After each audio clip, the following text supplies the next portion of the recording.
Willkommen zu Frequent Traveler TV, heute wieder mit einer frisch gepressten Sendung.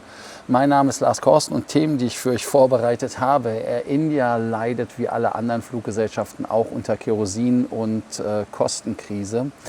Lufthansa reduziert die Gebühren in der First Class. Was bedeutet das für die Business Class? Gucken wir uns an. Und Cathay Pacific verschärft die Boarding-Regeln. Da gibt es auch eine Verkürzung der Karenzzeit, wenn man so will. Und Hyatt verkauft Punkte und hat natürlich eine Entwertung kommen. Kennen wir nicht von gestern, ne? Air Canada. Also es ist eine Seuche. Ihr denkt dran, wie immer den Kanal zu abonnieren, die Glocke anzumachen, ein Like dazulassen, aber natürlich auch aufs Cool zu kommen und zu diskutieren.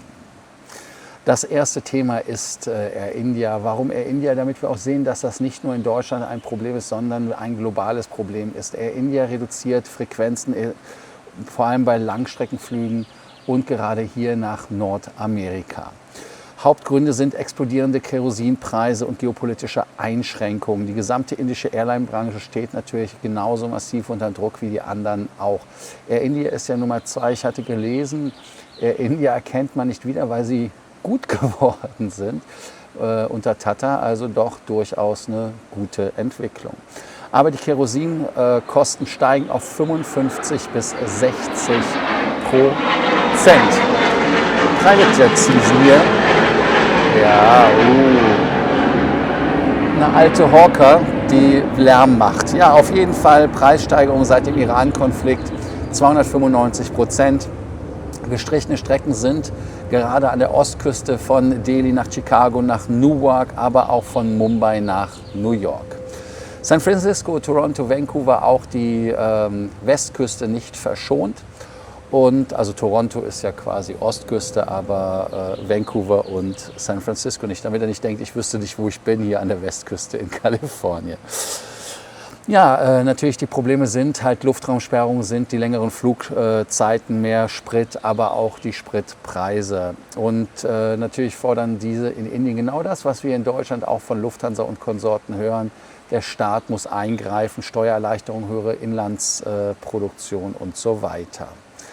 Ja, damit wird ja die Langstrecke immer mehr zu einem Luxusprodukt und man sieht, wie abhängig dann doch die Fluggesellschaften vom Ölpreis sind. Irgendwo habe ich gelesen, jetzt das Barrel soll irgendwie zu $200 gehen. Das ist ja krass, also 50, das ist ja, kannst du ja nicht ausdenken. Ja, werden wir bald mehr Langstreckenstreichungen sehen? Und als Fazit kann ich euch nur sagen, dass die Kostenstruktur wirklich erkennbarerweise eskaliert. Das wird knallhart. Und der Trend ist, dass es weniger Kapazität gibt und dafür natürlich auch höhere Preise, die sind halt wirklich wahrscheinlich. Aber wir hatten ja auch das Thema diskutiert, dass bei Hansens die Flüge nach Nordamerika relativ gesehen nicht voll sind oder leer sind, andersrum gesprochen, weil ich glaube auch ein Preis ein Faktor ist. Also ich finde das krass. Ja, weiter geht's mit Lufthansa. Die Lufthansa streicht First-Class-Gebühren und Lufthansa schafft die Gebühren in der neuen First Class, in der Allegris ab. In der Business Class dürften sie jedoch stehen bleiben und sogar strategisch vielleicht wichtig sein. Ja, die Gebühren in der First Class Suite Plus, das ist diese Mittelbumsbude, da sind die Gebühren jetzt bis zu 3.000 € gewesen. Die sind gestrichen worden und es versteht sich übrigens pro Strecke, nur so damit wir darüber sprechen.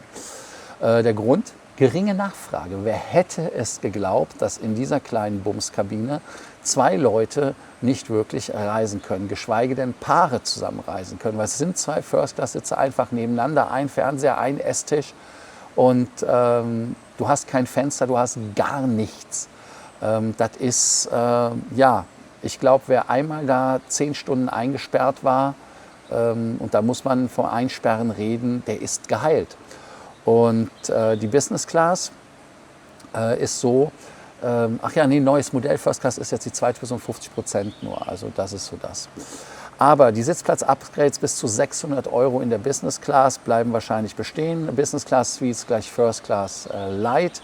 Ja, und das ist halt genau der Trend. Man sieht ja auch bei Cathay Pacific zum Beispiel, dass sie mit den neuen Aria sitzen ganz klar die First Class obsolet gemacht haben. Heißt also, sie haben wesentlich mehr Business Class und Premium-Sitze damit eingebaut. Das ist ja auch der Weg, den Qatar geht, dass man also Business Class-Sitze einbaut und da dann nicht mehr unbedingt First Class braucht. Weil First Class nimmt einfach zu viel Platz weg. Und gerade die Airlines testen ja die Preiselastizität in den Premium-Segmenten. Und dort gibt es dann halt auch diese, sollen wir es einfach Ryanairisierung der Business und First Class nennen, weil unbundled irgendwann wird es auch in der First Class geben. Und Status wird halt wichtiger wegen der kostenfreien Sitze. Und die andere Frage ist das noch eine echte Business Class, die Allegris? Und wird es nicht immer mehr Pay to Play? Und das Ryanair-Modell kommt das in Premium an. Und die First-Class-Gebühren sind Gott sei Dank gescheitert. Das ist ein Fazit, was man ganz klar sagen muss. Der Trend ist auch, dass die Business Class wesentlich mehr mit Ancillary Revenue monetarisiert wird. Und ja, wie soll man es formulieren? Ich meine, Lufthansa hat sich ja ein Drama selber geschaffen. Die Klassiksitze, die sind ja ohne Tür gemacht worden, weil die Leute dann doch Privatsphäre gehabt hätten. Und das will man ja ums Verrecken vermeiden, wobei natürlich Lufthansa gesagt hat, die Türen sind zu komplex, hätten auch Gewicht gemacht und so weiter. Also das sind alles natürlich verschiedenste Faktoren. Aber würdet ihr für einen Business-Class-Sitz extra bezahlen? Gerade noch über Cathay Pacific positiv geredet, jetzt müssen wir negativ reden, und zwar die Boarding-Regeln werden verschärft. Und es werden die Gates jetzt 15 Minuten vor Abflug geschlossen, 5 Minuten früher als bisher, und Ziel ist eine bessere Pünktlichkeit. Die Änderung tritt ab 1. Juni 2026 in Kraft. Vorher waren es 10 Minuten, neu sind es 15 Minuten und das Boarding beginnt ebenfalls früher. Grund ist natürlich die Verspätung durch No-Show-Passagiere und Gepäck muss ausgeladen werden. Und klar, man muss eine On-Time-Performance haben, das geht so. Aber die Frage ist das kundenfreundlich? Ich habe jetzt gerade bei Finnair wieder, als ich nach Los Angeles geflogen bin, über eine Stunde vorher fing da an, ja, Boarding. Ja, boarding my ass, wie das so schön heißt. Ich glaube, wir sind 30 Minuten vorher ins Flugzeug gekommen. Ja? Und dann hat Finnair es noch geschafft, später loszufliegen, weil man dann doch wieder auf Passagiere gewartet hat aus Connecting Flights. Ja, aber man musste eine Stunde oder noch mehr vorher da antanzen und sollte dann in so einem Zwischenraum da gehalten werden.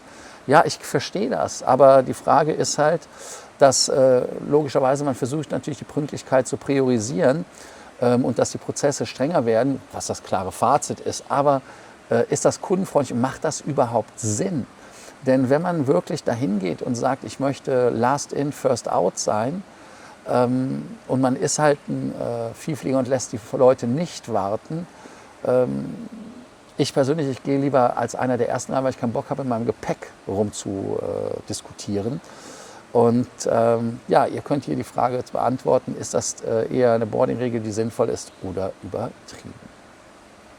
Der nächste Kandidat, und das ist bei dem vierten Thema der Fall, Hyatt. Die haben eine Promotion und auch eine Entwertung. Hyatt verkauft Punkte mit 20% Bonus, aber die Award-Charts werden teurer. Und das ist halt eine schleichende Entwertung, da gibt es gar nichts. Bonus 20% beim Kauf, das sind 2,17% pro Punkt, 55.000 Punkte pro Jahr, also teilweise 110.000, die man kaufen kann als Limit. Und am 20. Mai steigen die Award-Charts. Wert sinkt und das ist halt wirklich Inflation, das gibt es nicht. Und die Einnahmequelle bleibt halt stabil, weil es halt immer noch Leute gibt, die einfach den Zug verpasst haben und nicht verstehen, dass das Spiel nicht so funktioniert. Und für uns als Vielreisende wird die strategische Nutzung immer wichtiger. Und die Frage, die sich einem stellt, ist, lohnen sich Punkte noch oder ist der Status einfach nur noch da, um so eine Karotte zu sein? Und es lassen sich Leute wie ich sich davon blenden, dass man halt denkt, man ist wer. Und ich glaube aber nicht, dass ich damit das Gefühl habe, ich bin wer, sondern ich habe zumindest das Gefühl, dass ich mehr erreichen kann als andere.